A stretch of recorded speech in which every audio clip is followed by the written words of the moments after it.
Buenas tardes a todos. Llegando recién desempacados con el maestro, con el ingeniero Taide desde Morelia, que nos tocó como tarea hacer que estuviera presente. Con mucho gusto.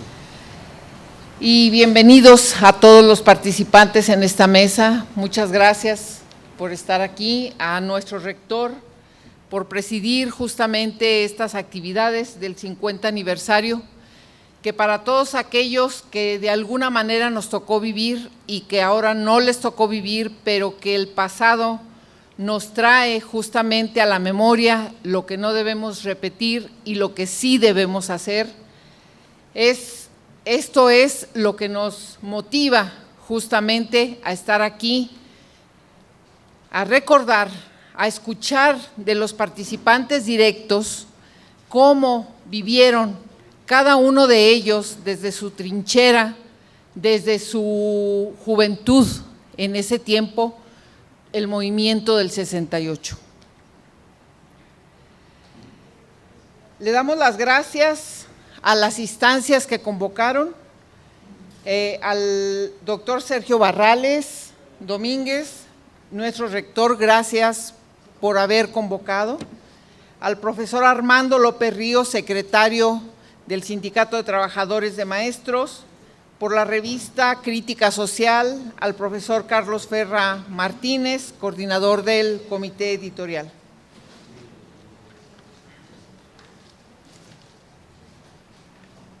Iniciamos con una mesa de los protagonistas del 68.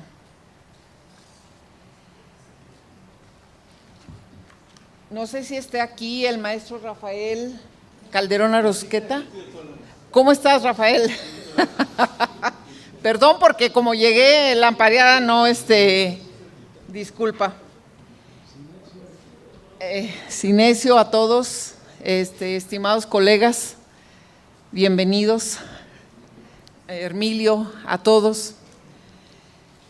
El maestro, el ingeniero Rafael Calderón Arosqueta, quien actualmente es maestro de la UAM desde hace muchos años, participante en muchos eventos académicos donde hemos afortunadamente coincidido. Él es originario de Chiapas, él egresó de la ENA en 1967 como ingeniero agrónomo fitotecnista. En ese año, junto con otros compañeros de la antigua escuela, se destacó por su participación en la huelga de las escuelas de agricultura, lucha que fue un antecedente muy importante para el movimiento estudiantil de 1968.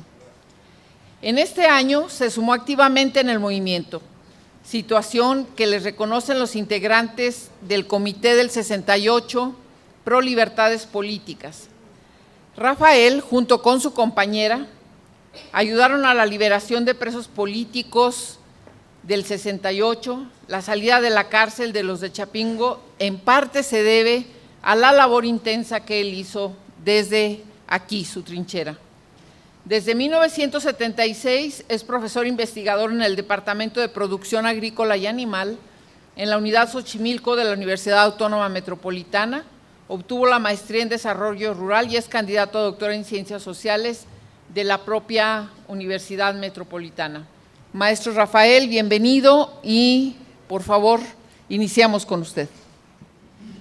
Es para mí un motivo de gran satisfacción y un verdadero honor siempre regresar a mi querida Escuela Nacional de Agricultura, ahora Universidad Autónoma de Chapingo, y compartir con ustedes recuerdos y vivencias de nuestra época estudiantil es especialmente satisfactorio.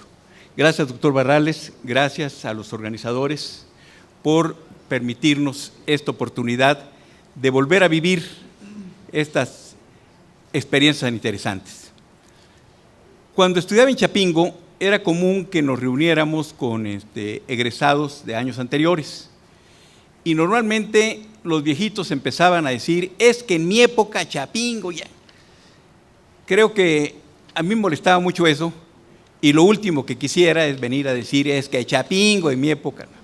Creo que para todos nosotros, los que hemos tenido la fortuna de estar en la Escuela Nacional de Agricultura o en la Universidad Autónoma de Chapingo, generalmente podemos afirmar, y la colega Maite me lo confirmaba hace unos 15 días cuando platicábamos de esto, que para todos nosotros la mejor o una de las mejores épocas de nuestra vida es nuestro paso por Chapingo.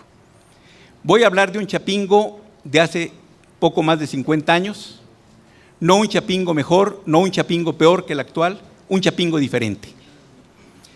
Para entrar en el planteamiento de este movimiento del 67 y que el CIESTAM hizo una recuperación que la tiene publicada y la tiene digitalizada, de manera que es fácil acceder, de algunos testimonios de quienes estuvimos en esa huelga del 67.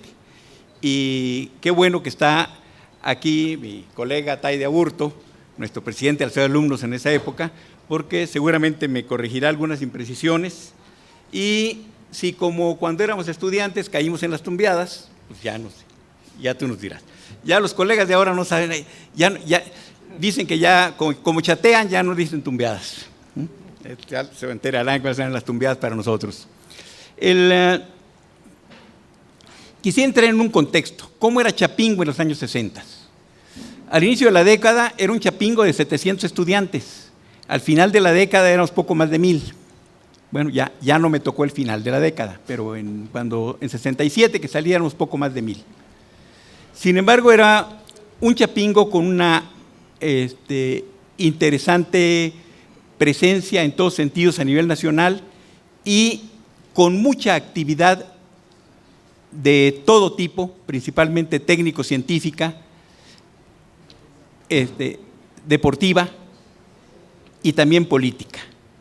Y esto hacía que en ese pequeño grupo siempre la efervescencia política estaba presente. Pues iniciamos la década con el planteamiento del Plan Chapingo y la construcción de todos esos edificios, y obviamente una parte del estudiantado decía no al Plan Chapingo, otros sí al Plan Chapingo. Eso planteaba una división.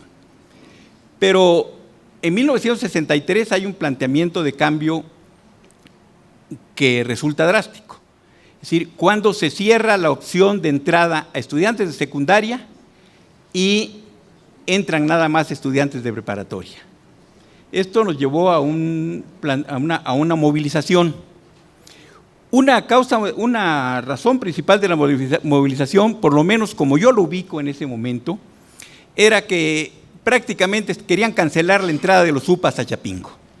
Creo que ahora ya no, con tan modernos ya no hay UPAs, pero en aquella época decíamos UPAs a los que todos veníamos de provincia, todos veníamos un poco rústicos. A los más rústicos de los rústicos eran los ubicados como los UPAs. Y la mayor parte de los UPAs venían de las escuelas prácticas de agricultura y de las normales rurales. Y el planteamiento de cancelar la entrada de secundaria era cancelar la entrada a este tipo de estudiantes que eran especialmente brillantes. Hay, dentro de los grandes científicos agrícolas mexicanos, muchos egresaron de estas prácticas de agricultura. Y la presencia de las prácticas de agricultura en el Chapingo de ese entonces era especial. Nada más menciono, de la Huerta Michoacán, José Ruiz Tapia, el estadio lleva su nombre. De la ahora famosa Ayotzinapa, Álvaro Carrillo, el auditorio principal de la universidad lleva su nombre. Y así podíamos mencionar a muchos otros. Entonces, nos oponíamos a la cancelación del ingreso de secundaria. Y esto nos llevó a una movilización muy importante, donde independientemente de cuál fuera nuestro planteamiento ideológico, nuestra posición, acudimos al edificio central, comandados por Aristeo Álvarez, nuestro comandante, a exigir la renuncia del doctor Ramírez Genel. Entró el doctor Girós Parás de la Rosa y las cosas cambiaron. Pero también había otro movimiento un poco anterior, noveleadas sí o noveleadas no. Y la sociedad de alumnos se dividió.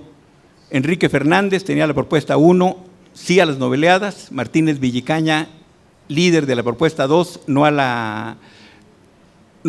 Martínez Villicaña era la propuesta 1, no a las noveleadas, Enrique Fernández de la propuesta 2, sí a las noveleadas. El grupo se dividió entre los unos que apoyan la propuesta 1 y los dodos que apoyan la propuesta 2. Y eso prácticamente dividía a la universidad. Ganaron los unos en la votación, pero las noveleadas todavía continuaron algún tiempo, y aquí gentes como Irán y demás, Hermilio, Sinesio, las recibieron. Y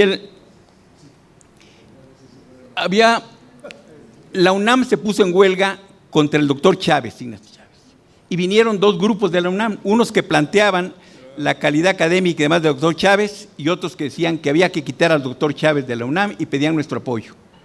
En ese sentido, no hubo el apoyo de Chapingo a ese movimiento porque también hubo una división muy fuerte, uno u otro. Entonces, estas situaciones planteaban que la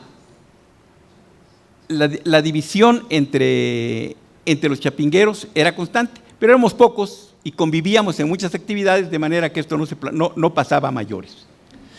Era un chapingo donde también había una actividad política interna. Por ejemplo, eran comunes los círculos de lectura del Capital.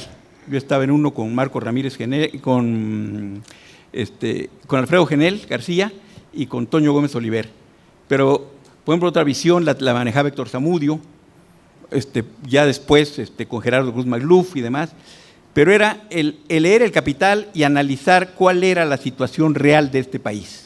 Y eso era extracurricular, ¿no? Sí, creo que nada más los de economía tenían la obligación de leer el Capital. Este es el chapingo al que llega en 1967 el planteamiento de apoyar a la universidad, a la Escuela Superior de Agricultura de Ciudad Juárez. Debo recordarles que en ese momento había 3 escuelas de agricultura de influencia nacional oficiales, bueno, 2 oficiales, La Narro y Chapingo, una particular con mucho financiamiento público, que era la de Juárez, y una particular, que era el TEC de Monterrey. 2 universidades ya consolidadas con escuelas de agricultura, que eran la de Sonora y la de Nuevo León, una que estaba en un proceso fuerte de consolidación, que era la Universidad de Guadalajara, otra que estaban haciendo, que era la de agrobiología de Uruapan. Es decir, los de agrobiología venían aquí a Chapingo a tomar algunas asignaturas, y no había más escuelas de agricultura. El boom de las escuelas de agricultura ya fue para los fines de los 70s, 80s. Entonces, en ese sentido, la unión de las escuelas de agricultura era muy, muy cercana, pero también el vínculo de las escuelas de agricultura con las normales rurales, con las prácticas de agricultura, y había también el apoyo. Cuando las normales rurales se planteaban una huelga porque querían que les aumentaran la beca, hubo apoyo por parte de Chapingo. Y obviamente cuando había cualquier movimiento, en este caso el de 67, las normales rurales y las prácticas de agricultura vinieron a apoyar a Chapingo. Entonces, en ese contexto se da el movimiento del 67. Es decir, la Secretaría de Agricultura quería desaparecer a la Escuela Particular de Agricultura de Ciudad Juárez, le retiraba el subsidio, se planteaba una privatización total de la escuela. Los estudiantes, de los cuales la conformación era similar a la de Chapingo, también había egresados de las prácticas de agricultura, egresados normales rurales y mucha gente de provincia, se opusieron, plantearon un movimiento al que poco a poco se fueron incorporando todas las escuelas de agricultura. A quienes estábamos terminando la Facultad de Fitotecnia en ese año, y me pidieron que fuera breve, y sé que Marta es rígida en esto, así que voy a ser muy puntual. Quiero señalarles que quienes estábamos en séptimo de Fitotecnia, estábamos en un viaje de estudios que iniciamos en el mes de marzo, ¿no?, con el más querido de nuestros maestros, don Efraín Granados Cholocotzi. Desde Toluca a Roque, Guadalajara, Tepic, subimos hasta hasta Mochis, regresamos a Mazatlán, entramos a Durango, primero la zona boscosa, luego la zona manzanera, luego la zona árida, el bolsón de Mapimí, la laguna. Quienes tuvieron el gusto de conocer a Xolo saben cómo trabajaba y cómo se trabajaba. Cuando llegamos a la Narro, nos enteramos, nosotros por primera vez, de que había un movimiento y la Narro estaba discutiendo irse a huelga o no. Llegamos a Nuevo León y la Universidad de Nuevo León ya estaba en huelga y, para nuestra sorpresa, la Escuela de Agricultura del TEC de Monterrey estaba planteando irse a huelga también en la propia Ciudad Juárez. Estando en Monterrey, nos enteramos de que ya el Chapingo se había ido a la huelga. El maestro Xolo nos dice, bueno, nos regresamos porque ya estamos en huelga. Y lo platicamos y dice, bueno, si estamos en huelga podemos prolongar el viaje. Entonces el viaje se nos terminaba en Monterrey. Entonces, en lugar de regresarnos directamente para acá, nos fuimos hacia la zona de Tula, Jaumabe, en Tamaulipas, Victoria, luego el norte de Veracruz, la Huasteca, Jicotepec de Juárez, y así llegamos a Chapingo. Como ven, esas eran las prácticas con el maestro Hernán Xolo Cotze. Y llegamos, la escuela estaba cerrada y hubo ahí la discusión, todos sabíamos quién militaba en cada parte, unos nos metimos a la escuela y otros con la maleta que llevaban a la excursión se fueron a sus casas. Entramos y ya estaba un movimiento organizado, encabezado precisamente por mi querido amigo José Taide Aburto, nuestro presidente de la Sociedad de Alumnos en ese momento. Se organizaron comisiones y el primer planteamiento fue, y esto sí quisiera destacarlo porque me llega al alma, es cuando la discusión entra porque el equipo de fútbol americano tenía prácticas de primavera. Era el tercer año de Chapingo en la Liga Mayor, habíamos sido subcampeones el año anterior, estábamos en el planteamiento de que sería nuestro mejor año el 67, finalmente fuimos subcampeones ese año también, y negociamos con Taide, ¿no? Hay huelga, pero los toros salvajes entrenan. Un mes, como al mes de la huelga, nos dice Taide, dice, no podemos plantear la huelga si ustedes siguen entrenando. Entonces, empezó la discusión, porque también ahí estaba la división, es decir,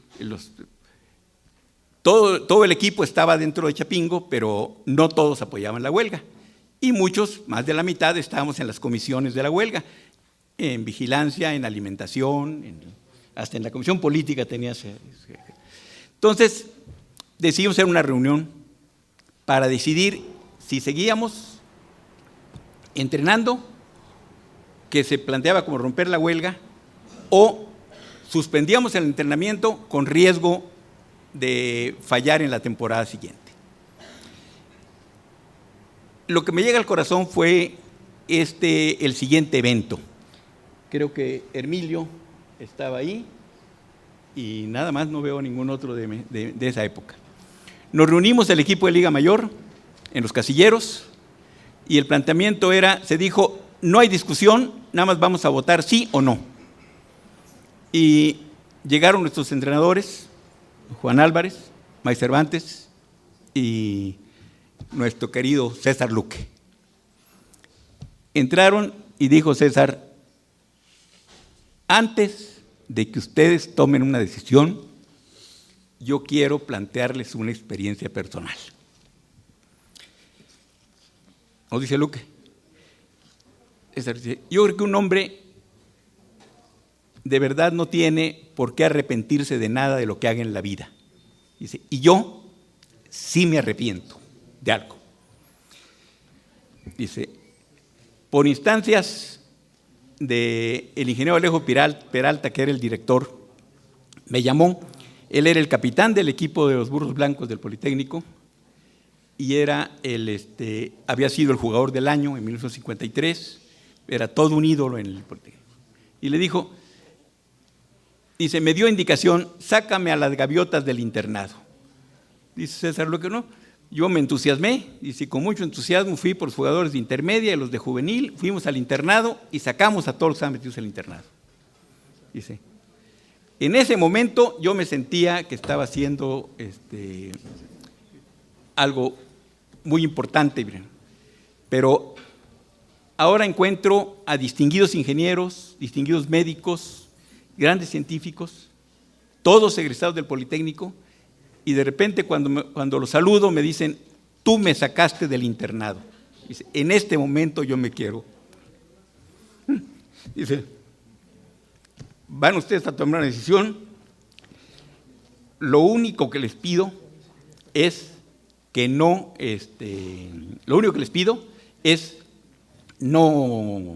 que no hagan algo de lo que después se tengan que arrepentir. Entenderán que ellos se salieron y después de ese mensaje de César Luque, no votamos. Fuimos con Taide y nos incorporamos. Y creo que más detalles de la huelga tú los darás mejor que yo. Pero quiero dejar constancia: los toros salvajes no han sido porros, y espero que los actuales toros salvajes tampoco sean nunca porros. Y me molesta mucho, me duele mucho cuando de repente nos dicen: es que un jugador de fútbol americano andaba repartiendo trago porque andaba haciendo propaganda de un rector. No, qué mierda de candidatos a rector los que hacen esas cosas. Y el planteamiento es que, como chapingueros y como representantes de Chapingo en el deporte, en cualquiera de los deportes, pero particularmente en el fútbol americano, que es el que tiene fama de ser los porros, en este planteamiento es no ceder, ser realmente chapingueros, porque ser de Chapingo es un honor y hay que mantenerlo en alto. Gracias. Bueno, Marta, todos percibieron el olor a quemado, se quemó una balastra, todo está bajo control. Quizás es parte del inicio del simulacro, pero todo está bajo control. Por favor, agradecemos también la presencia del maestro Alberto Ramos, participante en el movimiento estudiantil del 68, profesor de aquí de la universidad. Está José Luis Marín, que va a participar al rato. Está el maestro Rafael Ortega Pasca, que también participó en las huelgas de las escuelas de agricultura del 67, está Irán Núñez, que va a participar también en la mesa redonda al rato. Muchas gracias por su presencia. No hay nada, continuamos. Bueno, muchas gracias. Después del simulacro de incendio, y le damos las gracias al maestro Rafael, gracias por esa memoria privilegiada que tienes. O sea, de recordar todos esos detalles, nombres, circunstancias. Bien dicen que cuando algo nos impacta, jamás se olvida.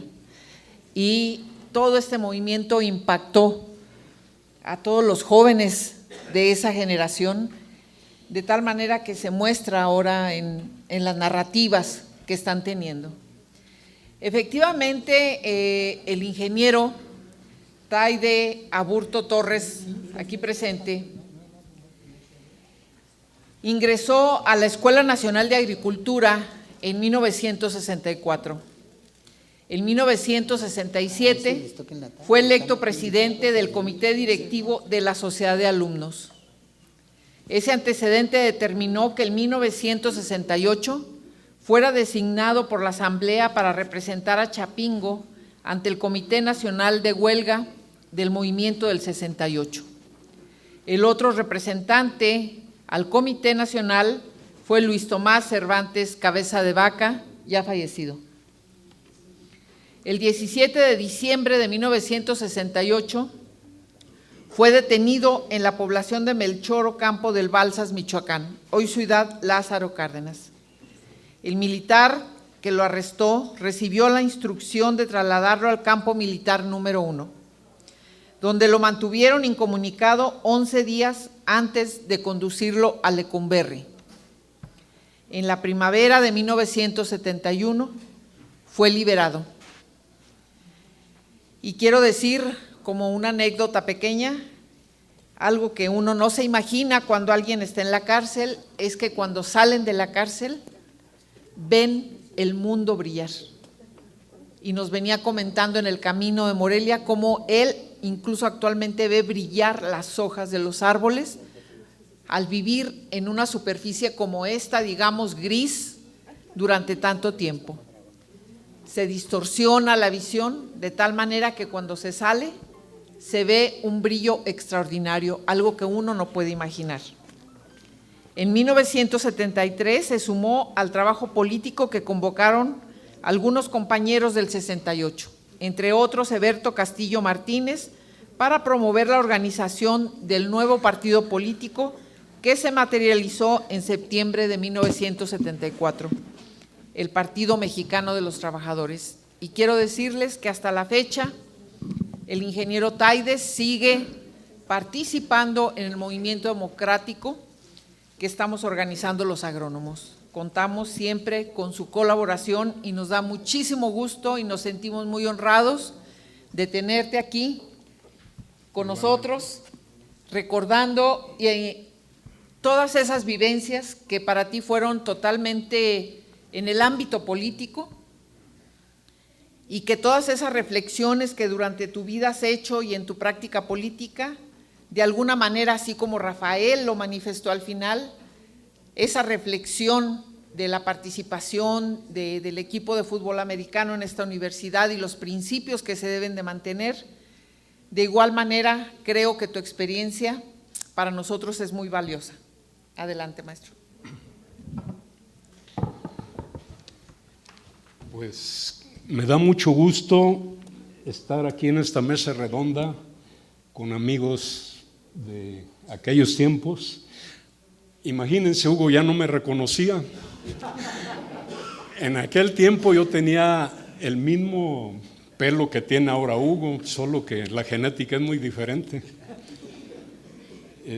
Al compañero lo vi hace 10 años la última vez, cuando en un aniversario de los 40 años del 68, y pues hemos cambiado en 10 años, quieras que no. Me costó también un poquito, bueno, además de que entré encandilado, ¿verdad, Marta? Entramos encandilados, esa puede ser la excusa. Sinesio López, pues tan igual él y Hugo, no sé cómo le hacen, pero que pasen la receta.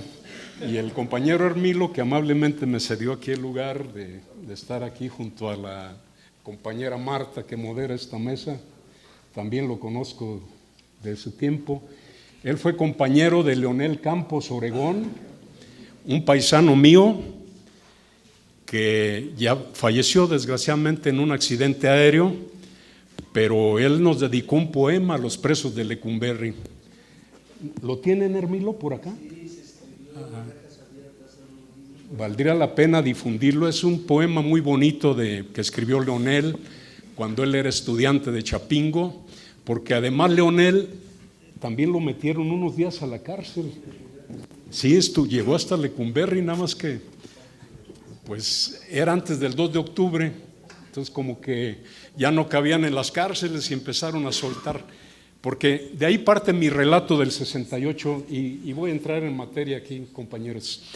Miren, si alguien busca cuál fue el origen de ese movimiento, por qué hubo tanta represión, por qué se ensañaron tanto con los estudiantes, pues la explicación está en que estaba gobernando un presidente de la República que era muy intolerante, excesivamente intolerante. Cuando él entra de presidente en 1964, empieza a encarcelar dirigentes de movimientos ferrocarrileros, bueno, esos ya estaban con López Mateos, pero médicos que protestaron en la Ciudad de México en grandes marchas, los encarceló Díaz Ordaz, encarceló a maestros. Entonces, cuando nosotros nos encarcela ya había un saldo de presos políticos. De hecho, nosotros la principal demanda del movimiento del 68 fue libertad de los presos políticos. Yo recuerdo haber ido a gritar ahí afuera de Lecumberri, libertad a Vallejo, libertad a Campa, sin imaginarme que unos meses después yo iba a estar ahí adentro, y tampoco yo no preveía que iban a liberar a Demetrio Vallejo y a Campa. Como un año, cuando nosotros llevábamos un año preso, lo liberaron ellos, porque ellos ya tenían como 10, 11 años presos. ¿Cuál era el delito de Demetrio Vallejo y de Valentín Campa, líderes ferrocarrileros? Organizar de manera independiente a sus compañeros en sindicatos del gremio. Pero fíjense cómo era la mentalidad tan cerrada de aquellos tiempos, y hay que decir, por ejemplo, otro antecedente de aquel tiempo, de la década de los 60. Todos los senadores eran del PRI, y todos menos unos 15 o 20 que repartían ahí de migajas a los partidos satélites, como era el PPS, como era el Partido Auténtico de la Revolución Mexicana, y el mismo PAN, que no tenía fuerza. De los diputados de aquel tiempo apenas juntaban unos 20 entre toda la oposición, entre comillas, que no era una oposición realmente, porque todo se decidía dentro del PRI. ¿Quién iba a ser el próximo presidente de la República? Las reglas del juego y todo estaban dadas para que el que saliera candidato del PRI, ese era ya el presidente. Y si había otros candidatos compitiendo, era una competencia simbólica, porque no obtenían votos prácticamente. En esas condiciones y con un presidente tan represor, pues es claro que se dio lo que vimos después, que fue la masacre del 2 de octubre. Pero estaba yo con el origen, compañeros. Miren, el origen del movimiento. Jóvenes de la edad de ustedes tenían por ahí un enfrentamiento deportivo en la vocacional, en los alrededores de la vocacional 7, que terminó en una riña. Luego vienen los granaderos, no sé quién los llamó, pero se hicieron presentes. Los granaderos eran un cuerpo represor de la policía, antimotines. Y en lugar de llegar a averiguar o a poner la paz, no, vinieron y golpearon a todo mundo. Los estudiantes corrieron a refugiarse a sus planteles, se metieron a los planteles, allanaron los planteles y ahí también los siguieron golpeando. Y además tomaron presos a los que ellos consideraron que eran los líderes de esa escuela, ¿no? Entonces, esto trajo unos mítines de protesta en el Politécnico, y unos días después de esa represión de la vocacional 7 se está celebrando un mítin de protesta que parte del casco de Santo Tomás y va rumbo al Zócalo, pero a la altura de la Alameda los intercepta la policía y empieza a reprimirlos, y toca la circunstancia que ese mismo día, que era el 26 de julio, en que se celebra un aniversario más de la Revolución Cubana, estaba un mitin de apoyo a la Revolución Cubana. Pues los granaderos primero reprimieron a los politécnicos, y como ellos corrieron a refugiarse donde estaba el mitin ahí en el hemiciclo a Juárez de la Alameda, también llegaron y arremetieron contra el mitin. Otros, supongo yo, que huyeron rumbo al Zócalo, porque finalmente también terminaron reprimiendo a preparatorianos de la Prepa 1, que está por allá por San Ildefonso. Es decir, que el primer cuadro de la ciudad del 26 de julio se convirtió en una represión generalizada y con sus respectivos detenidos.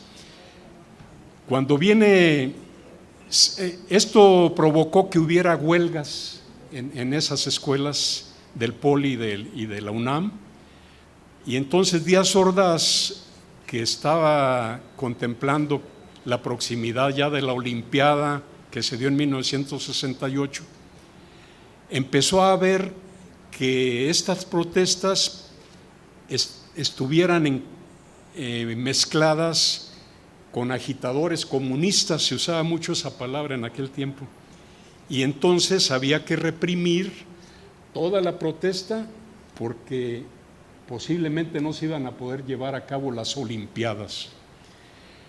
Por eso, cuando ya los estudiantes de la Prepa 1 están ya ahí posesionados del edificio, Díaz Ordaz no se midió y mandó al ejército, que con una bazuca derribó la puerta principal de la prepa para allanar el plantel universitario y tomar presos a los que estaban ahí resistiendo el ataque de la policía y del ejército. Bueno, esto sí ya fue lo que prendió ya la mecha, porque a partir de esa represión, el día 1 de agosto, el rector de la UNAM, el ingeniero Barros Sierra, convoca a una marcha para desagraviar la violación a la autonomía universitaria. Esa marcha no puede continuar mucho por las calles de México porque ya lo estaba esperando el ejército. Entonces regresa nuevamente a la universidad, pero ahí ya fijó su postura el rector, que salió en defensa de la autonomía universitaria de la UNAM, que en aquel tiempo era la única que tenía autonomía. Ahora ya tiene Chapingo y hay otras escuelas que tienen autonomía, pero en aquel tiempo era la UNAM solamente. Bueno, después de que se da ese apoyo del rector, como que el estudiantado sintió más confianza y unificó más la protesta en torno a un pliego petitorio de 6 puntos. Ese pliego petitorio de 6 puntos no tenía nada de comunista, como decía Díaz Ordaz, que era un movimiento comunista, puesto que tenía unas demandas políticas y que yo creo que era lo que más molestaba al régimen de Díaz Ordaz, como la libertad de los presos políticos, porque Díaz Ordaz negaba que hubiera presos políticos y estábamos demandando la libertad. Se demandaba la desaparición de 2 artículos que le aplicaban mucho a los perseguidos políticos, el delito de disolución social. Entonces, como venía en el contenido del pliego, junto con demandas donde se pedía la reparación del daño, que se indemnizara a los heridos, que se indemnizara a las familias que habían perdido algún familiar por esas represiones tan violentas, y la destitución de los jefes policíacos que habían intervenido salvajemente contra los estudiantes y que estaban impunes. Entonces el movimiento de protesta pedía que fueran enjuiciados y que fueran destituidos a través de un mecanismo que se puede llevar a cabo a través del Congreso. Pero imagínense, con un Congreso dominado con puros priistas, pues no prosperaba ninguna demanda que se metiera ante ese Congreso, ante la Cámara de Diputados. Entonces, por eso no prosperó la demanda de destitución de estas autoridades, que se les quería aplicar la ley de responsabilidades y que lo ameritaban la destitución y ameritaban ser inhabilitados para volver a ocupar un cargo público. Nada de eso se dio. Entonces, cuando el presidente de la República en su informe dice que los estudiantes están presionando de manera ilegítima y que es una conspiración que está sirviendo a un poder extranjero, el Consejo Nacional de Huelga, que ya estaba más organizado y estaba en posición de responder a través de desplegados pagados, porque la prensa no cubría nada, tergiversaba todas las noticias de lo que ocurría con el movimiento estudiantil. Entonces teníamos que pagar desplegados en la prensa para decir nuestra verdad, para explicar nuestros motivos.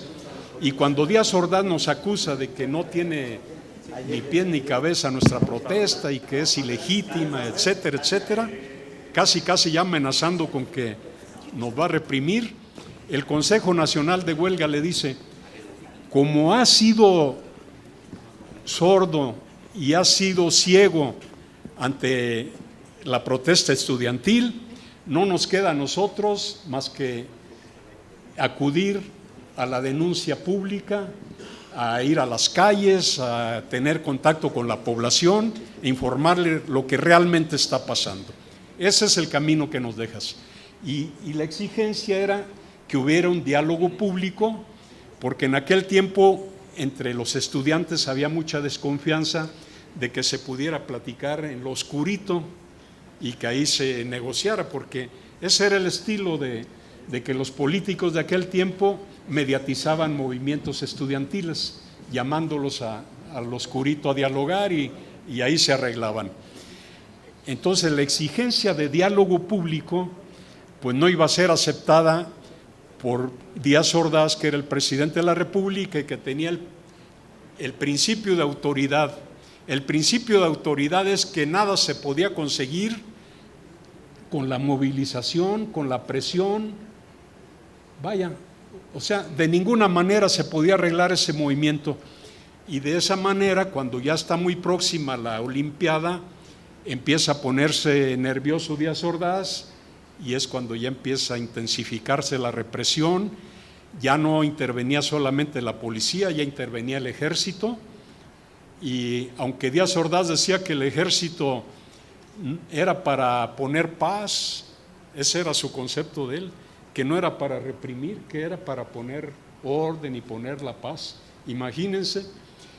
Y luego viene la traición por ejemplo, del 2 de octubre, cuando los dirigentes del movimiento estudiantil están con que se va a crear las condiciones para el diálogo público y estamos conversando con representantes del gobierno federal. Eso era en la mañana y en la tarde viene la represión sangrienta en Tlatelolco, que dejó un número indeterminado de muertos y que nunca podremos saber cuántos fueron, porque después de la masacre se llevaron los cadáveres y no se sabe el destino. Un poco estamos ante una situación parecida a la represión y a la desaparición que hubo con los jóvenes de Ayotzinapa. Tampoco el 2 de octubre se supo cuántos fueron, dónde quedaron, todo quedó de esa manera. Y aunque se paró el movimiento por una represión violenta, mi punto de vista es que este movimiento ha llegado hasta nuestros días y se ha escrito mucho y se ha comentado todos los años sobre él y hay mucha gente que ha participado en todas estas jornadas y ese es el valor del movimiento estudiantil que concientizó a miles de mexicanos, se puede decir a millones, porque supieron que los muertos y los encarcelados de aquel régimen represor habían muerto y habían sido encarcelados porque luchaban por una causa justa. No luchaban porque se tuviera la confianza al 100% de que el triunfo estaba a la vuelta de la esquina, todo lo contrario. No teníamos confianza en que el régimen fuera a solucionar nuestras demandas, pero considerábamos como un deber de ciudadanos, como un deber de mexicanos, defender todas las garantías que consagra la Constitución en cuanto a los derechos individuales y a los derechos sociales. Y la defensa de esos derechos hace 50 años y la evolución que fue teniendo esta lucha llegó a voltear la situación a lo que era en 68. En 68 el Congreso, la Cámara de Diputados y Senadores, dominado por el PRI, ahora en redes sociales alguien con mucha ocurrencia escribió: la fracción del PRI cabe en un selfie. Está así de chiquita. Se acabó esa mayoría que tenían en el Congreso. ¿Quién tiene ahora la mayoría? El movimiento popular. Las ideas por las que luchábamos aquel tiempo ahora están gobernando en el Congreso, en la Cámara de Diputados, en los senadores. Y estamos viviendo lo que nuestro presidente electo dice, una cuarta transformación de la República. Él lo dijo en el Estadio Azteca, en la toma cuando en el cierre de campaña, o cuando ya se supo el triunfo, perdón. Esto no viene de hoy, esto viene desde el 68 y más atrás. Entonces, para mí, yo podría decir, ya me puedo morir tranquilo, porque ya triunfó la lucha de aquella época.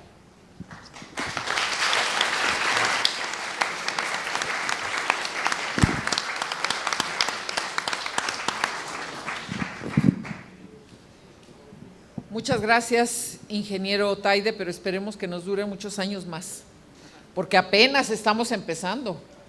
O sea, no podemos ya decir que está el triunfo en nuestras manos. Es el primer paso de aquello que efectivamente se inició en el 68, que siguió con la guerrilla y que ha seguido ahora con el movimiento popular. Los antecedentes del 68 se dieron efectivamente en la Guerra Fría, entre los países socialistas y capitalistas, en donde el principal argumento que se utilizaba siempre contra cualquier movimiento democratizador era son comunistas, y cosas tan absurdas que uno no lo puede creer a estas alturas, pero que se decía: los comunistas matan, los comunistas comen niños, los comunistas desbaratan familias, y toda aquella propaganda que asustara realmente a la gente. Sin embargo, en ese movimiento hubo mucha solidaridad popular, desde aquellas familias que veían correr a un estudiante y lo escondían en su casa o lo dejaban salir por los patios traseros, desde aquellas comunidades en donde escondieron a muchos estudiantes durante mucho tiempo hasta que las cosas se fueron calmando, desde aquellos sindicatos que siguieron luchando por su democratización. Pero algo que se cuestionó en toda, y que nos lo señala en toda la narrativa el ingeniero Taide, es que se luchó por el antipresidencialismo. Ese es el antecedente que ahora lo estamos ya finalmente viendo. A 50 años de iniciarse la lucha contra el presidencialismo, recién lo estamos teniendo. La democratización de nuestro país también recién estamos palpándola con el triunfo de un gran movimiento popular. El reconocimiento de la autonomía universitaria se gesta y se gestó también en esta universidad en el movimiento del 68. La libertad de prensa aún no se gesta. Apenas se está empezando a vislumbrar que puede haber alguna libertad de prensa, pero la cantidad de muertos que se dedican al periodismo es verdaderamente espantosa y es verdaderamente ofensiva para este país. De tal manera que esa lucha que se inició hace 50 años, jóvenes que están aquí, les toca continuarla, porque son los que tienen la fuerza, la imaginación para adquirir de los otros esa experiencia. Y no se vale el dicho que para qué aprendo en cabeza ajena si tengo la mía. La historia sirve para rescatar todo aquello que ha valido la pena y sirve para no cometer los errores que se cometen también en los procesos históricos. El maestro Rafael al inicio de su intervención decía, o al final no me acuerdo, que muchos de sus compañeros que participaron aquí en el 68 son ahora grandes científicos, están en la trinchera de la enseñanza y de la investigación. Algunos otros, como el maestro Taide, ha sido constructor, ha sido un actor principal de la vida política de nuestro país hasta la actualidad. En el caso de los científicos tenemos ahora al maestro Hermilio Navarro Garza. Bienvenido, doctor Hermilio. Científico, académico, excelente compañero. Él egresó también en 1972 de fitotecnia, y digo también porque todos los que han participado han sido egresados de fitotecnia. A mí me parece que aquí nos equivocamos de auditorio. Nos deberíamos de haber ido a fitotecnia, porque solamente hay dos excepciones dentro de toda esta mesa: el maestro Cinesio de sociología. No, es de fitotecnia. ¿También? ¿De fitotecnia? Todos de fitotecnia. No, de auditorio. O sea, nos deberíamos de haber ido al auditorio de fitotecnia para que fitotecnia para que fitotecnia, y van a ver en la mesa de la tarde, igual con excepción de José Luis Marín de economía, en fin. Irán también de economía. Irán de economía, pero son, yo creo que las excepciones en estas mesas. Sí, el doctor Pasca de fitotecnia. Realmente no sé qué pasa en fitotecnia. Nuestro rector actual y muchos rectores han sido de fitotecnia. Tenemos que preguntarnos por qué. Bien, el doctor Hermilio Navarro, él se ha dedicado a la investigación y a la enseñanza. Él tiene una maestría en divulgación agrícola y en desarrollo rural, tiene un doctorado en Francia sobre sistemas de producción y ciencias de la vida, y su currículum es bastante extenso, con distinciones, y él le llama con actividades de sinergia, como es su participación en grupos amplios de investigación nacionales e internacionales. Pero en este momento, doctor Hermilio, más bien lo que nos interesa es su participación política en ese movimiento del 68. Y que a pesar de ser fitotecnista, donde aprendió genética, fisiología, etcétera, tuvo una participación destacada.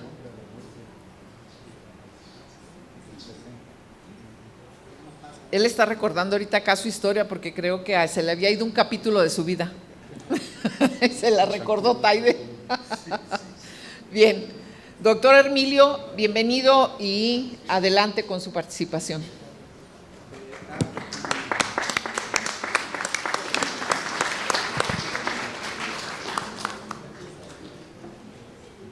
Bueno, primero quiero comentarles de aquí del corazón que me siento muy honrado de estar junto a todos los colegas y sobre todo de, pues digamos, de tener la oportunidad de hacer este comentario por digamos, por lo emotivo que puede ser hace 50 años, ¿no?, que salimos de aquí, porque si no lo sabían, creo que no quedó claro para, no sé si para todas y todos, que hace 50 años, el 19 de septiembre, quizá empiece yo por eso, porque traigo un documento escrito, el 19 de septiembre estábamos en una asamblea en la tarde en el Álvaro Carrillo y de repente llega quien estaba, alguien de la comisión de vigilancia en la puerta principal y llegan a avisarnos que había llegado el secretario de Agricultura, Juan Gil Preciado, que habían arrancado las banderas rojinegras y que habían violado pues aquí, digamos, la Escuela Nacional de Agricultura y que venían caminando por la avenida principal, nos avisaron. Entonces, ¿qué pasó? Pues los que estábamos, no me acuerdo, Taide, quizá éramos 90, 80, 70, 100, no estábamos todos, pero no. Salimos corriendo, digamos, hacia el árbol de los acuerdos y ahí volteamos sobre la calzada principal y venía caminando Juan Gil Preciado, ex gobernador de Jalisco, secretario de Agricultura, y en ese momento pues venía así como digamos protegido, ¿no?, blindado por 10 personas vestidos de civil, pero sin duda militares, digamos, vestidos de civil, se pusieron así como gunman y él en medio y ellos caminando hacia nosotros, ¿no? Bueno, en ese momento, el 19 de septiembre les comento, por eso fue asertivo el doctor Jorge Moret, que ahora podría ser una fecha, digamos, memorable por lo que digamos había ocurrido hace 50 años. Y bueno, en ese momento, y ahí me vas a ayudar también, Taide, en ese momento, bueno, ya estamos ahora sí que listos para disparar unos con otros, ¿no? Unos enfrente de los líderes, otros un poquillo atrás en cuestión de seguridad personal, ¿no? Porque no sabíamos qué iba a ocurrir, por cierto. Habían pasado muchas cosas, habían desalojado la Boca 7, había reportados más de 30 muertos, 300 detenidos, o sea, iba subiendo de tono. Sí. Perdón por la interrupción. En este momento a nivel nacional se está realizando un minuto de silencio por los muertos en los 2 grandes terremotos que hemos tenido. Todos de pie, gracias. E iniciamos en su honor un minuto de silencio.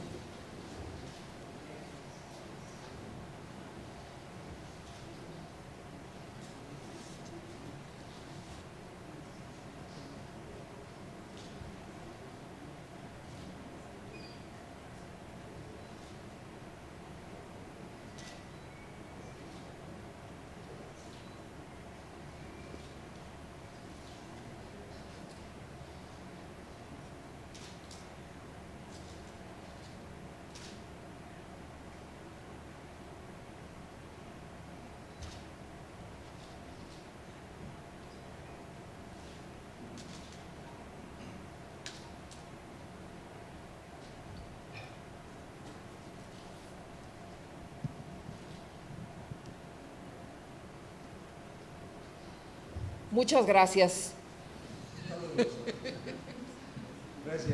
Gracias, doctora Marta Perales, y gracias a todos amigos. Realmente les decía al principio que para mí es un honor tener a los compañeros, a nuestro líder Máximo y al querido Cabeza de Vaca, que ya se nos anticipó, pero que sin duda, y como yo creo que se ha insistido no lo suficiente, de que finalmente las correas chapingueras deben de funcionar, esto así como una caja de valores que se les entregan a ustedes, ¿no? El respeto universitario, la honradez, el compromiso y sobre todo la gran oportunidad que se ha dicho tenemos en estos días, ¿no? Para un nuevo, la cuarta transformación, un nuevo gobierno que haga justicia a todos nuestros ideales y a todas las luchas que años antes y hasta la fecha han continuado. A ver, no me acuerdo en qué me quedé, a ver, que es un tipo de examen. Quiero decirles que soy maestro de Chapingo todavía. ¿En qué me quedé? Estabas diciendo que habían entrado el secretario de Agricultura con algunas personalidades a la universidad para desalojarlos y que habían salido corriendo ustedes. No, eso ahorita le estaba comentando precisamente a mi amigo aquí, Rafael, algunos detalles. Bueno, voy a ir para atrás un día antes, porque el 18 de septiembre desalojaron la UNAM, ¿no? Y tuvimos nosotros, pues creo que si mal no recuerdo, nos dijeron que 2 batallones entraron, rodearon y desalojaron a toda la ciudad, en la ciudad universitaria. Entonces eso fue motivo de alerta, ¿no? Como comentaba aquí nuestro amigo Taide, había ocurrido el bazucazo en la Boca, había habido enfrentamientos fuertes, ¿no? Durante fines de julio, de junio decíamos, y bueno, y todos los sucesos que habían ocurrido en agosto y sobre todo en septiembre, que ya fue muy violento. Entonces, desalojo de la UNAM, ustedes saben, la UNAM lleva la pauta y en ese sentido, pues nosotros pues estábamos temerosos sin duda de que éramos los siguientes, porque habían ocurrido ya demasiadas cosas en la Ciudad de México, pues, y pues la Escuela Nacional de Agricultura con sus representantes ante el Consejo Nacional de Huelga, pues estaba en la mira, al menos afirmábamos nosotros que eso podría suceder. Bueno, quiero comentarles, porque es un detalle que quizá en la tarde va a comentar Irán, que pues se formaron comisiones, todo era por comisiones. Yo voy a leer aquí como 8 páginas para ser breve, pero esto sale así pues, porque creo que es interesante decirlo. Entonces se formaron comisiones y entre ellas, digamos, una comisión se fue acá para el lado de venta de carpio. Yo con un amigo también que estuvo, que te acuerdas de Roberto Gómez, alias el Rana, ¿no? Hermano de Roberto, bueno, como el colegio de posgraduados estaba aquí, digamos, dentro de Chapingo, se habían, pues, digamos, las camionetas se habían, digamos, socializado para todas las comisiones que había en la Ciudad de México y actividades que había al interior, ¿no? Entonces me acuerdo que, bueno, tuvimos autorización para salir y nosotros nos fuimos a Los Reyes. Roberto Gómez, mi compadre, por cierto, ahí salieron grandes amistades, como también se comentaba aquí en Chapingo, amistades de toda la vida, fraternidades. Nos fuimos a ¿cuál era la estrategia chapinguera? Íbamos a tener puestos de control y cuando viéramos pasar un convoy, por aquí, por allá o por acullá, veíamos, los rebasábamos y decimos, ahí vienen los feos, ¿no? Entonces esa era la idea. Bueno, pues pasó toda la noche y no ocurrió eso. Entonces llegamos y precisamente Irán estaba en la puerta y me acuerdo que estábamos platicando, él platicará en la tarde otras anécdotas y ya veníamos pues todos lampareados, ¿no? Pues dormimos en una camioneta, ya sabrá, ¿no? Bueno, en la tarde, como les decía, lo que les comenté, para ganar un poco de tiempo, entonces salimos corriendo nosotros hacia el Árbol de los Acuerdos. Venía, como les comentaba, el secretario de Agricultura, Juan Gil Preciado, y pues se pusieron en posición, nos pusimos ya todos a ver quién desarma primero. Entonces él saca una lista, bueno, así en el imaginario, y demanda a 10 líderes de Chapingo por daños a la nación, ¿no? Por 10 millones de pesos creo que demanda, y da los nombres, y Taide, Cabeza de Vaca, y no me acuerdo cuántos tantos, ¿no? Entonces da los nombres, y aquí pues con la valentía que caracterizaba a nuestro líder, le hace un señalamiento, le informa que estábamos en huelga, que nos permita considerar su propuesta, y le pide que pueda salir de nuestras instalaciones y que nos diera 15 minutos. Así ocurrió, porque ahí estábamos nosotros. Entonces él accede, da media vuelta con sus gentes, con sus acompañantes, sale sin movernos de ahí. ¿Qué es lo que decide la comunidad, el colectivo que estábamos ahí? Los líderes salen por atrás y nosotros salimos por adelante. Eso es lo que se dio, esa fue la estrategia que se siguió, ¿no? Entonces, ¿a qué fuimos? Pues a agarrar nuestro cepillo de dientes y una tarjeta postal que teníamos en el cuarto, ¿no? Nomás había 5 compañías, ¿no? Nuestras mínimas, ¿no?, cuestiones, y teníamos 15 minutos para desalojar la universidad. Dejen decirles otra anécdota, que Leonel Campos era consejero universitario, y ya saliendo, éramos amigos, Roberto, Leonel y yo, de americano también, y a Leonel se le ocurre ir a la sociedad de alumnos, que es donde ahorita está el Partenón, sí, donde está el Partenón, ahí estaba la sociedad de alumnos, si mal no me acuerdo, y entramos, un telefonazo. Sé que están desalojando la universidad, la Escuela Nacional de Agricultura, soy el licenciado Garzón, padre de 2 garzones, Juan y José, que eran estudiantes en ese momento, y pueden venir a la casa, ¿no? Leonel lo conoció, fue muy circunstancial, porque estamos ahí, entró ese telefonazo, no sé cómo, ¿no? Pero pues ya nos dirigimos a la salida. Pues salimos uno tras uno, íbamos saliendo, había como una fila india, íbamos pasando uno tras uno con identificación, porque ellos venían por esas 10 líderes, ¿no?, connotados de nuestro movimiento. Pues salimos sin problema, ¿no? No recuerdo que hayan detenido a nadie, y lo siguiente se los voy a contar, porque puse algunas notas, ¿no? Brevemente. Bueno, entonces yo quería hacer ese señalamiento de que el día 19 hoy es una conmemoración muy, muy importante, muy simbólica, digamos, para todos nosotros, y lo debe de ser para Chapingo, porque Chapingo siempre vive y siempre vivirá. Bueno, yo quiero hacer un agradecimiento especial a los organizadores de este homenaje por posibilitar mi participación como ofrenda para rendir tributo a todos aquellos que dieron lo mejor de sus ideales, y muchos de ellos su vida, para la construcción colectiva de una patria mejor y necesaria, aún deuda para el pueblo mexicano, como bien lo comentó Taide. Juventud y sociedad idealistas de la época, enfrentados en gran parte, sin bien saberlo, frente a un sistema antidemocrático y gorilesco, dispuesta a reprimir a sangre y fuego, a imagen y semejanza de los procesos antidemocráticos promovidos por el colonialismo de la Guerra Fría, y siempre presente en América Latina hasta nuestros días. Bueno, mi experiencia y cómo situar a Hermilio Navarro, ¿no?, en el 68. Bueno, yo ingreso aquí a Chapingo de 17 años, tapatío de origen, con el ánimo de la juventud de la época, no obstante, preso anímicamente y quizá frustrado por las terribles experiencias de la FEG, la Federación de Estudiantes de Guadalajara, un ícono realmente en las organizaciones gangsteriles estudiantiles en México, ¿no?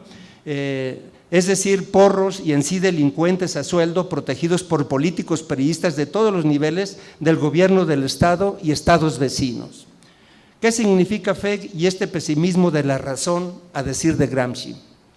Que el control social y la represión sobre el derecho de organizarse y expresar libremente pensamientos y acciones conducentes propias de los jóvenes y sociedad de la época. Ese era el estilo passepartout de ellos. como redes de los llamados estudiantes, que les decíamos fósiles, es decir, que están ahí siempre y que están en eso, en proceso de aprendices para su formación como aspirantes a futuros priistas, con esperanzas de cargos en instancias municipales de la metrópoli Tapatía, porros como los de muchas experiencias pasadas y presentes en México y en frecuentes casos con iniciativas asesinas. En la fecha estamos viviendo esas experiencias porriles, ustedes lo saben ahorita en varias instituciones educativas de nuestro país, que controlaban todos los procesos virtuales de representación participativa y democrática universitaria desde el nivel de secundaria y hasta el total de facultades de la Universidad de Guadalajara. Yo tengo aquí puesto así como ponerles un ejemplo que a lo mejor no les interesa a todos, pero llegaban armados, cerraban con cadenas las puertas de la secundaria, imagínense, a los 13 años o 12, ¿no? Y te obligaban y bueno, todo estaba terriblemente, era frustrante, les digo, y estaba uno encarcelado anímicamente en ese sentido. El segundo punto es oportunidad de la vida. Beca para estudiante interno en la ENA, ingreso a propedéutico a partir de 1966. Una nueva y mejor alternativa comparada a la Universidad de Guadalajara, Escuela de Agricultura, donde yo había sido aceptado para la formación agronómica, plenitud de posibilidades de enseñanza-aprendizaje, no quiero repetir mucho, pero del punto de vista de la agronomía moderna al estilo que escribo aquí, Land-Grant College, ¿no? Se junta el INIFAP, ¿no? En línea de la época, se junta extensión, estaba el colegio de posgraduados, creo en 69, entonces lo que hoy en algunos lugares y aquí me atrevo a llamar, fue la gestación de una agrópolis, ¿no? En una alta densidad de profesionales de la agronomía y bueno, ya se había instalado el CIMIT aquí en 1966, creo que precisamente se instaló el CIMIT. Había amplia infraestructura, había una Biblioteca Nacional de Agricultura, antes no había internet, ¿no? Había una Biblioteca Nacional, el INIFAP trajo su biblioteca, la del colegio y la de la propia Escuela Nacional de Agricultura. Quiero resaltar que todos los 22 de febrero venía el presidente de la República a inaugurar cursos, o sea, la Escuela Nacional de Agricultura formaba parte de la agenda presidencial y yo aquí vi a Díaz Ordaz inaugurando cursos todavía en 66 y no recuerdo por qué hubo un desvarío en 67. Esto para que lo registremos, bueno, vida asociativa que teníamos nosotros, fui representante de alimentación y lo comento esto porque ya que el inicio de la huelga, casi cumpliendo 50 años y sublimado por esta vida idílica, ¿no? Aquí en Chapingo, deporte, acción, representación, y la organización consecuente cuando se inicia la huelga que comentamos nosotros aquí con Taide fue alrededor de, decíamos 30 de junio, por ahí, 30 de junio, pues la organización típica, teníamos la experiencia de la FENECAP, ya lo comentó Rafael, entonces comisiones, la primera comisión ¿cuál era? Pues éramos internos, comisión de alimentación. Yo formé parte de la comisión de alimentación porque había sido alimentador el año anterior y nuestro coordinador, me acuerdo que era Noé Pascasio, ¿no? Quiero comentarles otra anécdota. La sociedad civil se sumó al movimiento y nos traían alimentos a la puerta y entraban, pero siempre como con el Consejo Nacional de Huelga había esquiroles, pues para presionarnos, suspendieron el aprovisionamiento de alimentos. Luego nos aprovisionaban por atrás, por la puerta de atrás de boyeros y bueno, entonces estábamos como copados. ¿Qué decidió la sociedad? Vamos sobre los caballos de equitación y nos comemos un caballo de equitación y nos comemos el segundo caballo de equitación. Entonces ya dijeron, pues se van a acabar con todos y a ver con qué siguen, ¿no? Y entonces se logró con son detalles, pero es cierto, ¿no? Yo nunca había comido carne de caballo, finalmente es un delicatessen porque en unos lugares tiene una calidad superior y precio superior. Entonces les digo, pues ahora en las estrategias, entonces yo estaba en la comisión, pero había mimeógrafo, ¿no? Había boteo en la carretera, comisiones. Bueno, también había yo anotado que en una de las comisiones que sale, como comentaba Taide, una comisión a México, a representación, conexiones con el movimiento en México, paran una de las camionetas de las de alimentación que también utilizamos y metan a los compañeros a Lecumberri, ¿no? Entre ellos precisamente nuestro querido amigo Leonel Campos y varios, pues otra comisión para ser solidarios con los que estaban en Lecumberri, y ahí estamos nosotros en ese sentido visitándolos. Ellos estuvieron, no me acuerdo, 10 días, no todo el tiempo, y salieron antes del 68. Bueno, entonces, para abreviar, porque Marta empieza a estar inquieta y veo cuando pasa eso, y por respeto a ustedes, pues comentar que salimos el 19, uno después de otro. Nos fuimos a la casa del licenciado Garzón allá por Narvarte, realmente muy atentos, pues tenía 2 hijos aquí en Chapingo, y estuvimos unos 10 días, unos 7 días ahí. Pues era difícil. Leonel era de Michoacán, de Melchor Ocampo precisamente, Roberto Gómez era de Santa María del Oro, de Nayarit, y yo de, tapatío de origen, pues nos fuimos a la Ciudad de México, andábamos haciendo contacto, entrevistas, participación por aquí, por allá, realmente políticamente, pero para nosotros estábamos fuera de nuestro contexto, pues no estábamos en la Ciudad de México, y decidimos ir a promover el movimiento hacia el occidente, ¿no? Entonces salimos al Bajío, ¿no? Y en el Bajío con chapingueros promovimos, y además pues cooperacha, ¿no? Seguimos boteando, por decir así, pero en este caso era pues para seguir el camino. Llegamos a Jalisco, ¿no? Llegamos a Nayarit, a Tepic, continuamos, íbamos un 2 de octubre en la noche allá cerca de Culiacán, ¿no? Entre Nayarit y Sinaloa, por aquel rumbo, cuando parados en un camión, en atardecer noche, cuando se escucha en el radio en el camión, masacre en Tlatelolco. Nosotros estamos por allá en ese momento. Entonces, pues lo que decidimos es, bueno, señores, se acabó nuestra cruzada, ¿no? De promoción del movimiento, y que los chapingueros y la sociedad se manifieste pues en favor, ¿no? De una sociedad más justa, libertad a los presos, todo lo que se había comentado aquí, todo lo que era, pues digamos, el pliego, y decidimos nosotros precisamente regresar. Cada quien regresó, digamos, a sus estados de origen, y en particular recuerdo bien que nuestro compañero Roberto Gómez pues tuvo un shock realmente muy bueno, por decirlo así, lo asimiló de esa manera, incluso pidió un año de permiso para regresar un año después, porque nosotros también nos lo habíamos comentado, las clases suspendieron desde el 19 de septiembre y fuimos llamados, y entramos en enero pues del año siguiente, en ese sentido. Bueno, yo quiero comentarles eso. Entonces es una experiencia en esos términos que les comenté, y ahí la tarea, pero yo creo que será de todos nosotros. ¿Y qué es el futuro?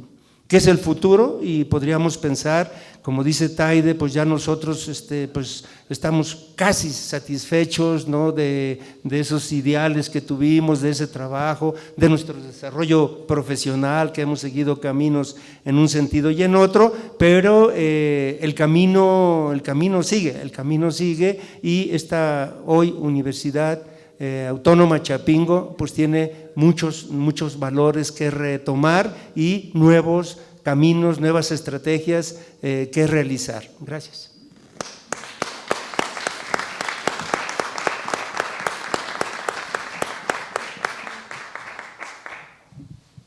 Muchas gracias, doctor Hermilio. También tiene una excelente memoria. Bien, nos faltan 2 participantes. Como decía anteriormente, también son de fitotecnia. El doctor Hugo Mejía Andrade, él nos dice que justamente entró en el 64 y salió en el 68, y fue la segunda generación que entró a propedéutico. Entró a fitotecnia, él es originario del Distrito Federal. Él ha sido desde el 74 hasta la fecha investigador en mejoramiento genético del maíz. Y él ha sido un obtentor de las primeras cruzas simples comerciales de maíz para condiciones de riego adaptados a las regiones cálido-secas de México. Gracias, maestro doctor Hugo, por su presencia aquí. Buenas tardes. Primeramente aclarar, soy ingeniero nada más. Terminé mi maestría en 74, me llevé como 40 y tantos créditos, pero no me presenté, hasta la fecha no me he presentado. Hice algo de estudios en doctorado, pero no concluí, así es que solamente legalmente soy ingeniero agrónomo. Bien, hay una parte que quizás convenga, aunque sea un poco como anécdota. Ya comentaron los compañeros prácticamente los eventos más importantes del 68, pero creo que falta complementar la otra parte. ¿Cómo éramos nosotros? ¿Por qué desembocamos en el movimiento 68? ¿Por qué seguimos a nuestros líderes? Y les diré mi apreciación personal. Yo soy originario del DF, como ya se dijo, de un barrio proletario de la colonia obrera, muy cercano a la colonia de los doctores, un barrio distinguido desgraciadamente por la delincuencia. Nosotros creo que fuimos un poco el blanco de un disgusto generalizado en la entonces ENA, de que éramos una generación que quitaba oportunidades a los hijos de campesinos más pobres, pero también nosotros veníamos de barrios pobres, de la otra pobreza que es característica de nuestro país, una pobreza quizás tan lastimosa, pero más difícil, que es la ciudad, que es la pobreza ligada a la delincuencia. Yo provengo de un barrio de esos. Cuando nosotros ingresamos a Chapingo, nuestras primeras manifestaciones en contra del autoritarismo se iniciaron muy tempranamente después de nuestro ingreso, prácticamente después de medio año de haber ingresado. Era una costumbre de esa época el someter a los alumnos a la humillación de un año de novatadas, un año de salvaje sumisión a los caprichos de quien fuera y de ser víctimas de la violencia. Como nosotros éramos la segunda generación de egresados con preparatoria, pues teníamos un foco de violencia más acentuado. Y nuestra primera protesta contra esta forma de violencia y de autoritarismo se decía, los veteranos, los compañeros de años superiores, ustedes son un objeto que ocupa un lugar en el espacio. Ustedes deben obedecer a sus mayores. Y nos tenían en un sometimiento humillante. Nosotros nos rebelamos. La última ocasión que aceptamos la humillación o que fuimos víctimas de la humillación fue aproximadamente en el mes de junio, en lo que ahora es el edificio del Partenón. Ahí fuimos sometidos a una salvaje humillación y golpiza. Recuerdo muy bien a algún compañero que 2 meses después de esa golpiza todavía tenía las huellas moradas en su cuerpo. Desde ese entonces dijimos basta a la humillación, basta al sometimiento de seres humanos por seres humanos de esta escuela. Nos rebelamos y no permitimos que a nadie de nosotros nos tocaran ni nos humillaran. Llegó la quema del libro y en protesta por esa humillación y ese maltrato a que fuimos sometidos durante medio año, no participamos, creo que fue la primera generación que no participó en las festividades de la quema del libro. Más adelante, ya en 6º año de profesión, tuvimos otra ocasión de que un maestro digamos, de los grandes maestros de Chapingo, pero también con rasgos de autoritarismo, tuvimos una diferencia con este maestro. Este maestro tenía el antecedente de que algunos compañeros que se atrevieron a enfrentarlo habían sido corridos de la escuela simplemente por haber sido enfrentada a su autoridad. Él no admitía ninguna protesta en contra de lo que él consideraba que debía ser la enseñanza. Había ocasiones de que algunos alumnos les decían, por ejemplo, estaba en su clase, ¿qué me ves, Oaxaco? ¿Sí? Escribe, aquí está el pizarrón. ¿A qué le tiras si estás feo? Tu compañero de al lado es carita y tiene algo en la vida, pero tú estás feo. ¿A qué le tiras? Era una clase un poco aterrorificante, ¿sí? Y contra ese maestro también nos rebelamos. Pedimos al consejo que le removieran y el consejo aceptó, después de mucho trabajo, el remover a ese profesor. Ese era el ambiente que privaba también en la escuela antes del 68. Nosotros fuimos una generación que se rebelaba ante el autoritarismo, desde el inicio de nuestra carrera hasta casi la conclusión de nuestra carrera.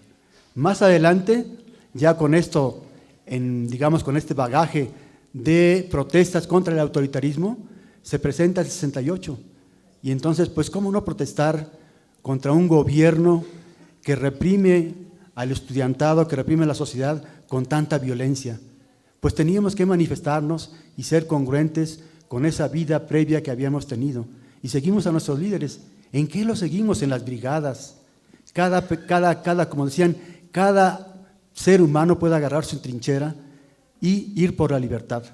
Nosotros agarramos la trinchera de las brigadas y participábamos volanteando, participábamos haciendo colectas, participábamos yendo a difundir el movimiento a los lugares, a las fábricas. Ahí me tocó en particular, en el 67, una brigada que se dirigió a Hidalgo. Ahí fue un antecedente previo a los 2 de octubre. Ahí en la carretera enfrentamos, nos paró el ejército.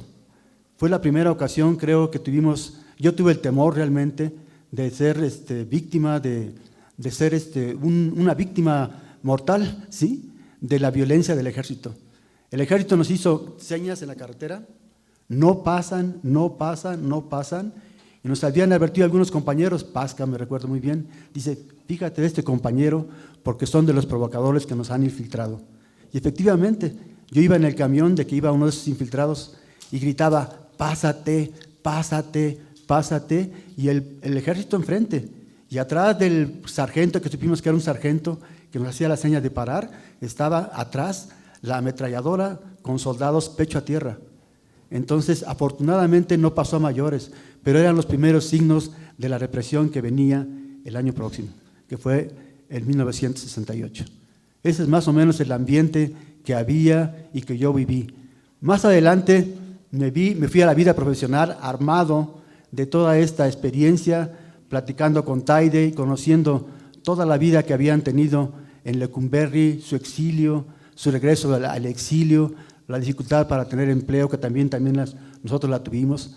Después de salidos, inmediatamente, cuando queríamos conseguir empleo, inmediatamente una de las preguntas obligadas de los exámenes psicométricos a que éramos sometidos para ingresar a alguna institución era, ¿participaste en el 68?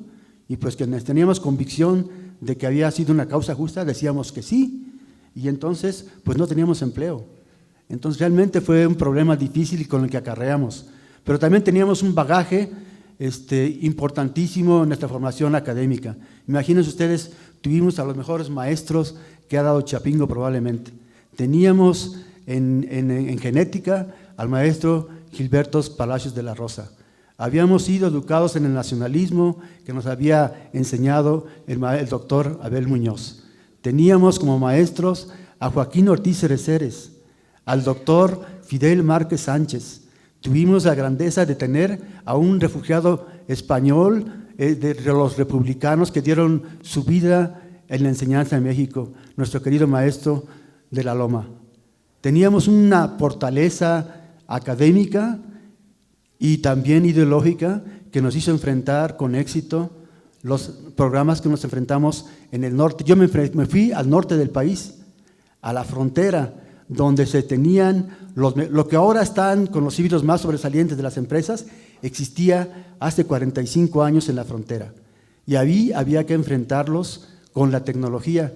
Y con este bagaje que tenía yo, mi convicción nacionalista y mi formación académica, me permitió enfrentarlos con éxito. Eso me ayudó a convencernos que sí podemos, que en Chapingo se forman grandes profesionistas y que podemos enfrentar cualquier situación de producción a la que nos enfrentemos. Podemos enfrentar con éxito a los tíos de enfrente. No les tememos, ¿sí? Estamos suficientemente armados tecnológicamente y ideológicamente. Esperamos muchos años esta oportunidad, la que ahora tenemos, para poder decir, podemos afrontar el enorme reto que representa la soberanía alimentaria del país. Podemos y debemos. Muchas gracias.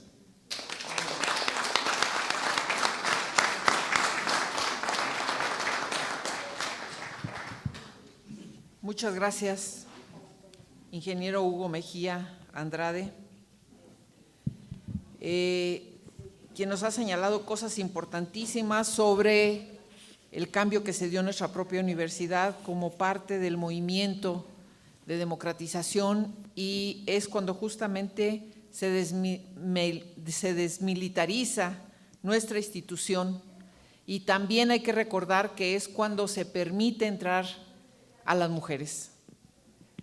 Entra la que es hoy doctora también, Yadira Buc, perdón, no es Gómez, Boc, quien trabaja en el Colegio de Posgraduados y que fue la primera egresada de esta institución y que le tocó todo este movimiento. Ella todavía usó un corto tiempo el uniforme militar antes de que se derogara este régimen. Bien, parte yo creo que de la explicación que nosotros nos preguntábamos al inicio de por qué en esta mesa hay tanto fitotecnista y también en el auditorio de los que participaron en el movimiento, pues nos lo acaba de responder el ingeniero Hugo Mejía. Grandes maestros con valores, con una preparación hacia promover el nacionalismo y la autosuficiencia productiva y alimentaria de nuestro país, que no es nuevo para nosotros este principio, que se ha estado luchando por ello por muchos maestros de aquí de la universidad, que hemos sido formados en esa escuela y que ahora tenemos la oportunidad de aplicar esos conocimientos y de involucrarnos aún más con la sociedad que tanto lo necesita, cumplir nuestra tarea histórica, servir a los que más lo necesitan. Finalmente nos queda la participación del maestro Cinesio López, egresado de la Escuela Nacional de Agricultura en 1970, del Departamento de Fitotecnia. Él se desempeñó profesionalmente en el antiguo Departamento de Promoción y Divulgación de la ENA, fundador del Departamento de Sociología Rural en 1972, integrante de varias coordinaciones de trabajo de campos universitarios, tiene la maestría en Sociología Rural y es titular en proyectos de investigación y servicio en cítricos, vainilla, café y plátano. Actualmente es profesor de Sociología Rural, Ecología y Recursos Naturales y Comunicación Rural. Bienvenido, maestro Cinesio, gracias por su participación.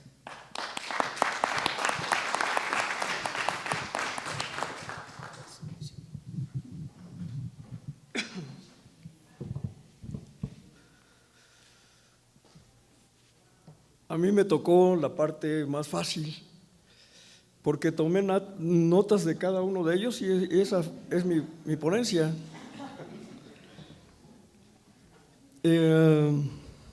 Hablar del 68, no sé cómo se podría tomar como un acontecimiento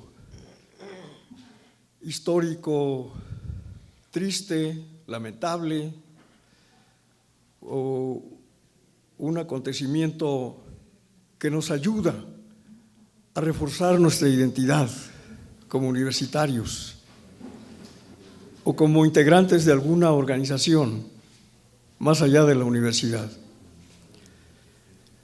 Y efectivamente ya me ganaron algunas ideas porque este movimiento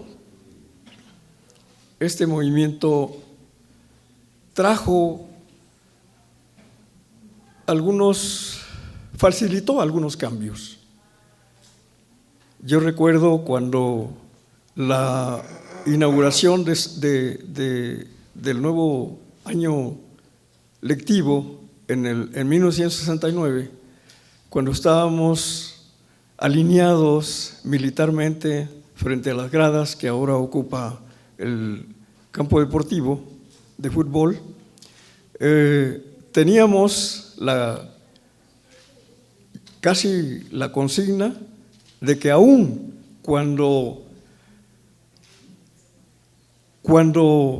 hubiera algún sabotaje por parte de las autoridades, para que el secretario de la Sociedad de Alumnos diera su mensaje, nosotros correríamos con los Mauseres y correríamos casi de frente en pos de ataque para meter en cintura a los funcionarios que en otras ocasiones, que en otros años, nos merecían respeto. No recuerdo el nombre del secretario Chávez, ¿cómo se llamaba? Que en ese entonces estaba leyendo el discurso cuando quitaron la luz, cortaron la luz. Y entonces, acto seguido, agarramos nuestras Mausers con bayoneta calada y vámonos enfrente. Eso sí, les dio miedo, rápidamente abordaron el helicóptero y vámonos. Yo creo que eso fue un triunfo, porque se hizo valer la fuerza del estudiantado. Y a partir de entonces jamás vinieron a hacer la inauguración en esa forma. Yo creo que eso fue un triunfo. Y otro triunfo también fue pues la desaparición del internado, ¿no? ¿Cómo iban a permitir la existencia de un arsenal en manos de Chapingo cuando Chapingo había demostrado para qué servirían las bayonetas, para qué servían los Mausers, para qué servían los fusiles? Entonces yo creo que eso también se debe a esa valentía, a esa decisión de haber sostenido la huelga. Pero yo creo que no vamos a sostener la huelga con unos cuantos como nos vemos ahorita. Ya nos aburrimos, ya nos cansamos, éramos muchos hace ratito y ahora ya somos poquitos. Yo creo que ya no aguantamos otra huelga de ese tamaño. Creo que cada uno tiene anécdotas.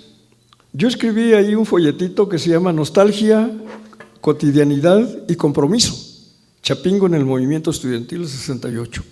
Tiene algunos errores porque ahorita me acabo de aclarar algunas dudas, ¿no? ¿Cómo comprobamos que hubo esa identidad con el pueblo? ¿Cuál fue la experiencia que nos dejó?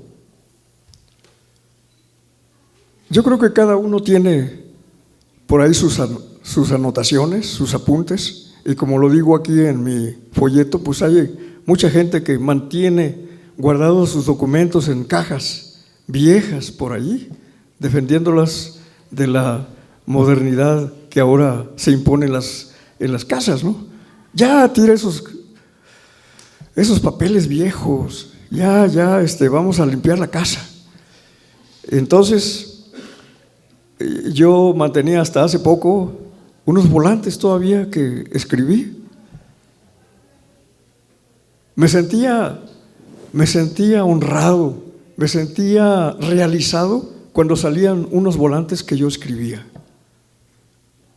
Miles de volantes. El mimeógrafo no descansaba día y noche. Y una noche, precisamente cuando me encontraba en una pared así, tirando la mano a todo lo que daba de alto, fui sorprendido por una policía, por una patrulla. Y me trajo dando vueltas por la Ciudad de México, hasta que llegamos ahí a Servando Teresa de Mier.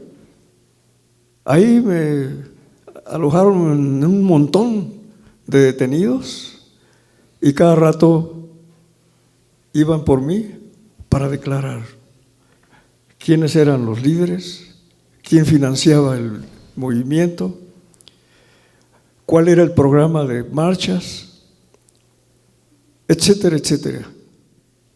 Y yo, tranquilo, no me asustó, cosa rara.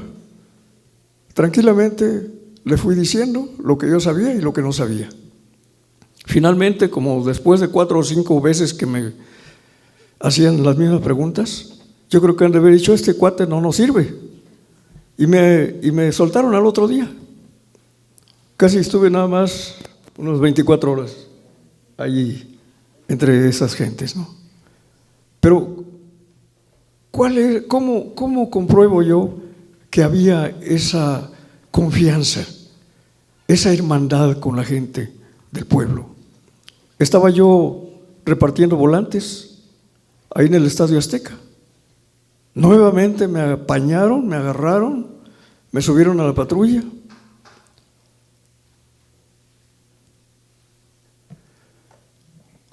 Y el policía destrabó el teléfono que estaba enfrente de la caseta, se puso tal vez a recibir órdenes a donde me llevaban.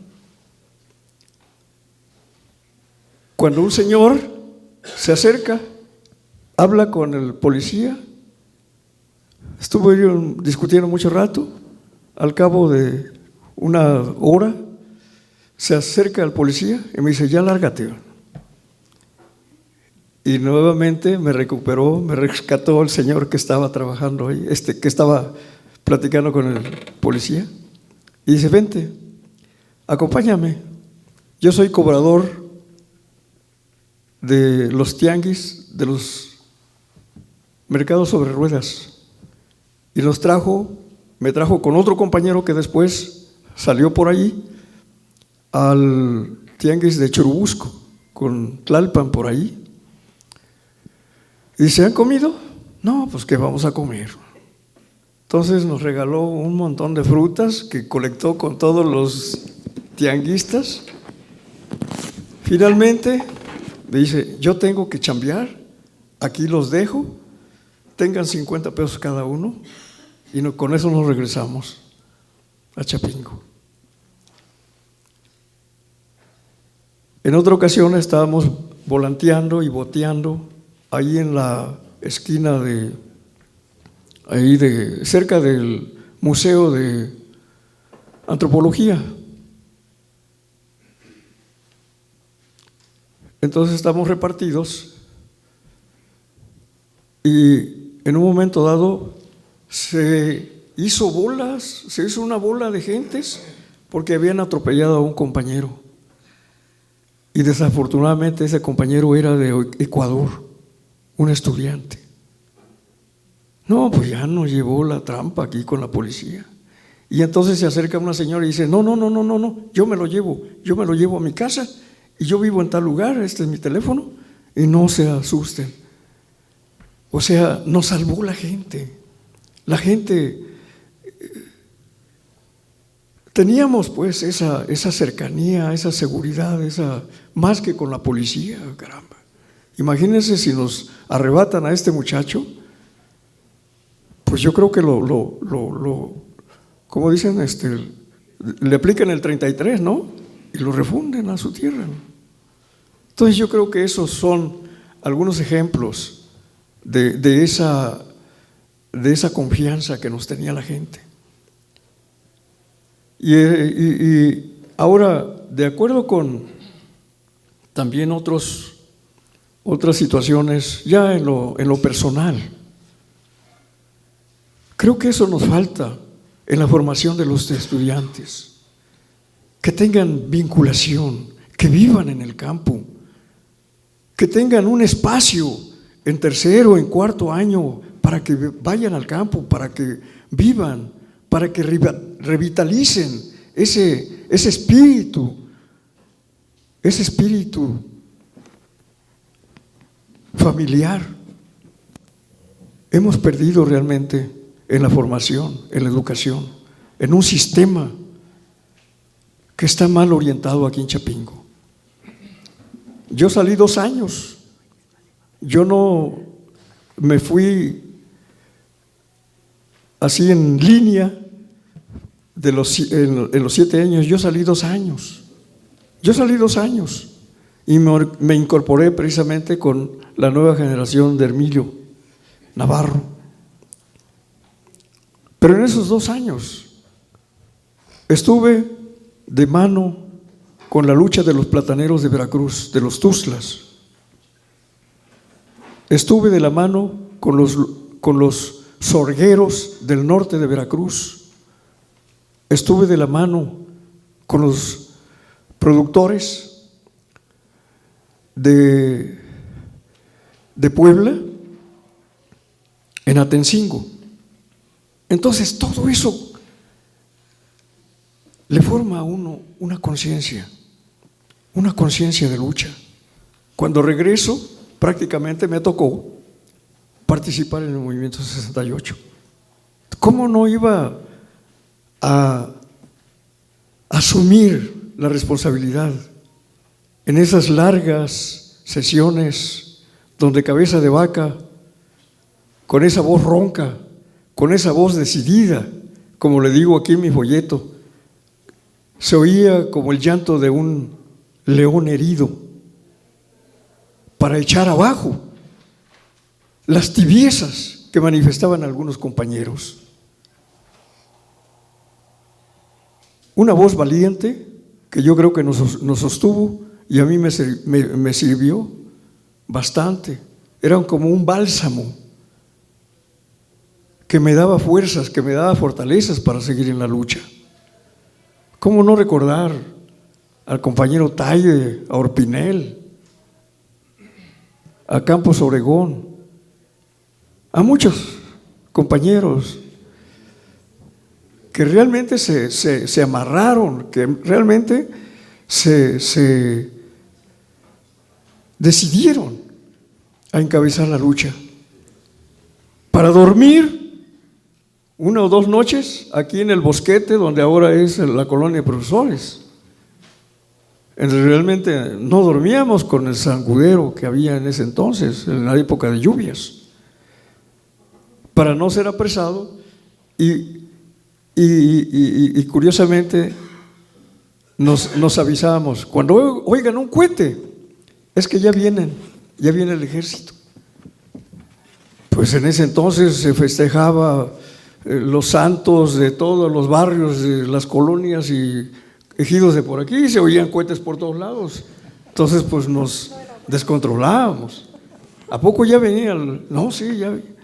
Pues otra vez a dormir. Entonces seguramente estos son algunos pasajes, algunas historias que me dieron un carácter, que reforzaron mi compromiso de lucha, como lo sigo haciendo hasta ahora, como lo seguimos haciendo en el Totonacapan, como lo seguimos haciendo en Tabasco, como lo seguimos haciendo en la Huasteca veracruzana.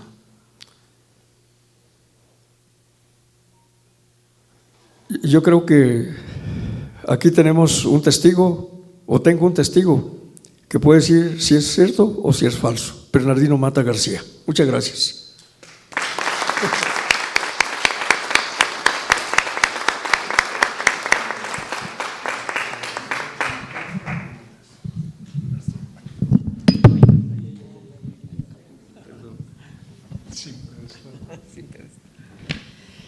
Bien, pues hemos llegado al final de las intervenciones, todas ellas sumamente interesantes, todas ellas demostrando una memoria privilegiada y haciéndonos reflexionar sobre lo importante de luchar por la verdad, de luchar por lo que vale la pena. Queremos agradecer a los organizadores de este evento, como es la universidad a través de su rector, al Sindicato de Trabajadores Académicos de la Universidad, gracias a la revista Crítica Social, Carlos, gracias, y por supuesto a todos ustedes, en donde desafortunadamente ya no tenemos tiempo para participaciones, pero en la mesa de las 4 estoy segura que quien va a moderar va a ser más estricta y va a haber tiempo para participaciones. Bien, quiero leerles a ustedes el reconocimiento que se va a entregar a los participantes, solo voy a leer uno, todos son iguales. Y dice, a 50 años del 68, Memoria Histórica y Futuro, otorgan el presente reconocimiento, en este caso al profesor Taide Aburto Torres, por su valiosa participación como ponente en la mesa redonda Vivencia de los Chapingueros en el 68, realizada en las instalaciones de la Universidad Autónoma Chapingo el 19 de septiembre de 2018, y firman al calce el doctor Sergio Barrales Domínguez, rector de la UACH, el ingeniero Armando López Ríos, secretario general del Estawach, el maestro Carlos Ferra Martínez, revista Crítica Social. Un aplauso para todos ellos.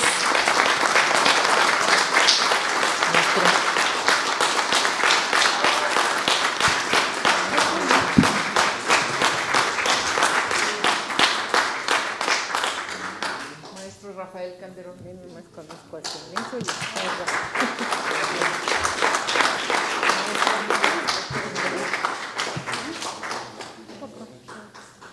Maestro Sinesio.